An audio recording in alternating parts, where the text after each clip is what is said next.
Most fish finders are built for bass ponds and weekend lakes.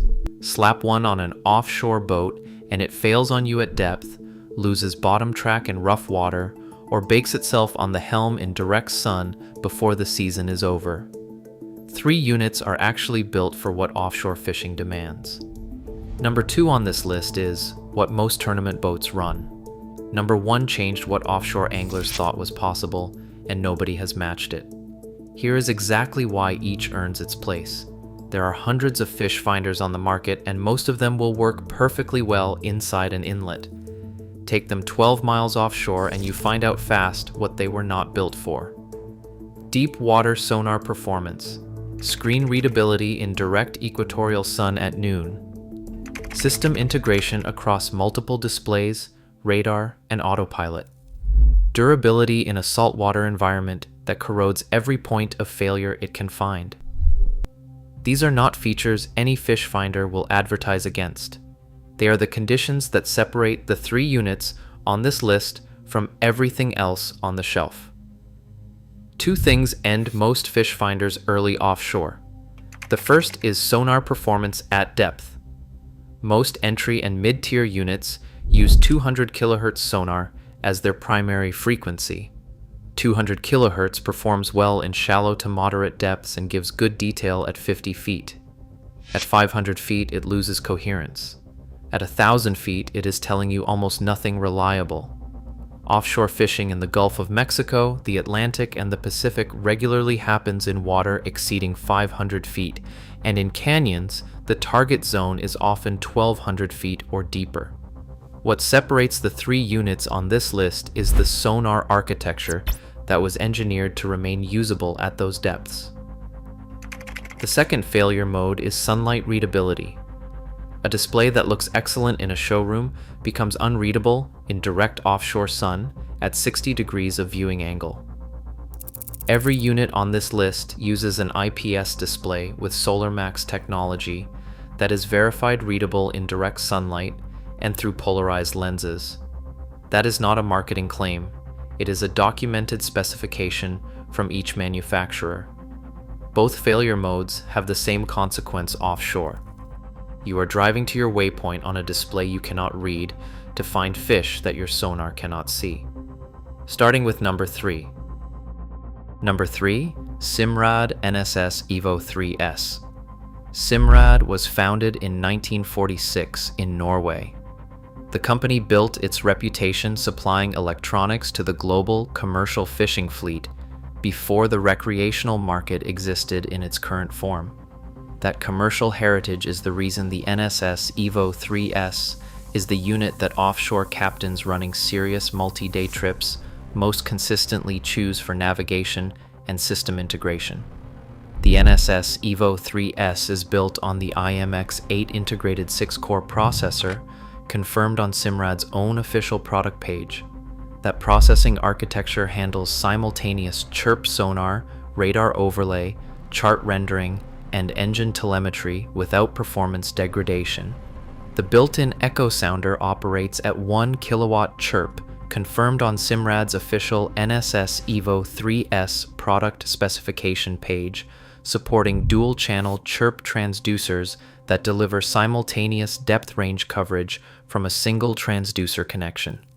1 kilowatt is the power tier where bottom track remains reliable in deep water.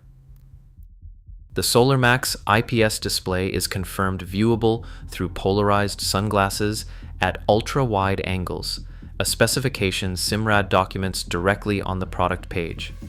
Where the NSS Evo 3S wins over everything in its price tier is its system architecture.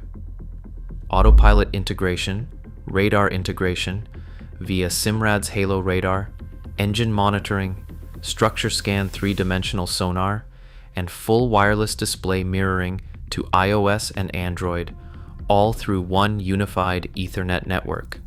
For the captain who runs a full offshore fishing system across multiple displays and needs every component to communicate without a separate management layer, this is the platform the system was built for. Number 2, Lowrance HDS Pro.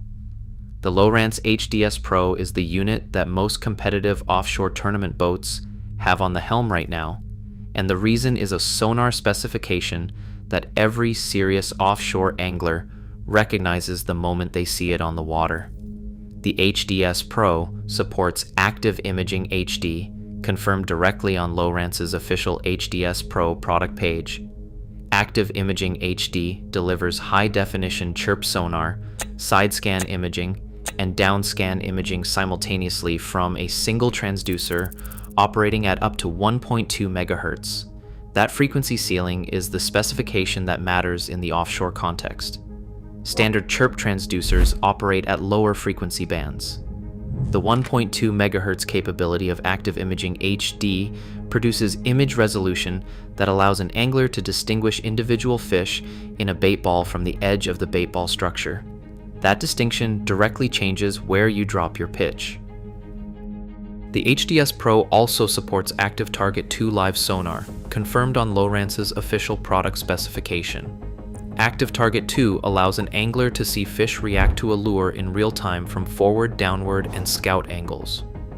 That capability was considered impossible on a production unit 5 years ago. The SolarMax HD touchscreen is confirmed viewable at extreme angles and through polarized lenses directly on the HDS Pro specification page.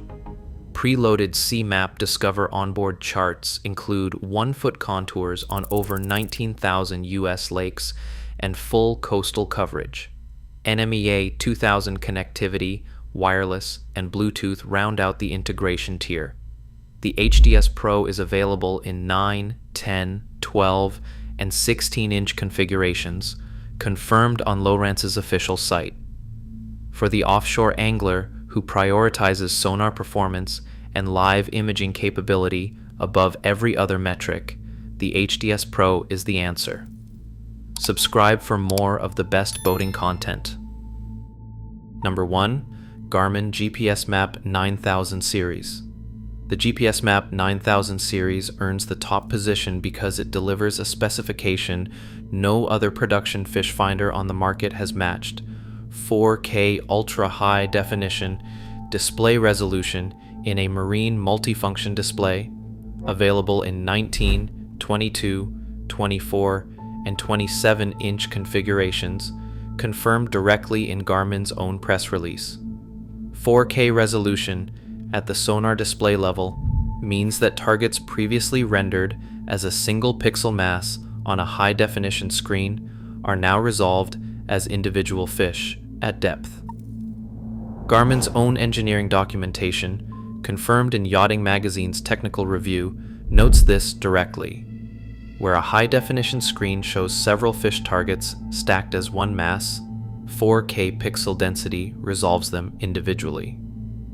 Offshore, where the difference between one tuna and a school of 200 is a decision about whether to slow down and pitch bait or keep running, that resolution is not aesthetic, it is functional. The 9000 series runs on a processor delivering 7 times the processing power of previous generations, confirmed in Garmin's official press release. This processing margin benefits every connected sensor simultaneously: sonar, radar, cameras, digital switching, without the lag that appears on lower-tier units when all systems are active. It is compatible with Garmin's full sonar ecosystem: chirp sonar from 40 to 250 kHz, clear view, side view, panoptics, and live scope, confirmed in Yachting Magazine's review. Garmin Navionics Plus charts are preloaded with auto guidance plus routing. BlueNet high-speed networking connects radar, GSD sonar black boxes, cameras, and multiple display heads simultaneously. The GPS 24XD multiband position receiver is included with each unit. The GPS Map 9000 series starts at $9,999, confirmed at Garmin's official press release pricing. That is not a recreational fish finder price point. It is a commercial-grade electronics investment, and the 4K sonar imaging and 7 times processing power are the engineering justification for that number. The sonar specification tells you what the unit can see. The display specification tells you whether you can read it, when conditions are against you. The system integration tells you whether everything on the boat is talking to the same network. All 3 units on this list were engineered to answer all 3 questions correctly for offshore use. What unit is right for your boat depends on display size, system integration needs, and sonar performance priority. Run the specs against the water you actually fish. A unit overbuilt for your depth is wasted money. A unit that cannot maintain bottom track at your depth is useless money. Know the depth, know the system, buy the unit that matches both. Subscribe so you do not miss the next breakdown of what actually separates the gear worth running offshore from the gear worth leaving at the dock.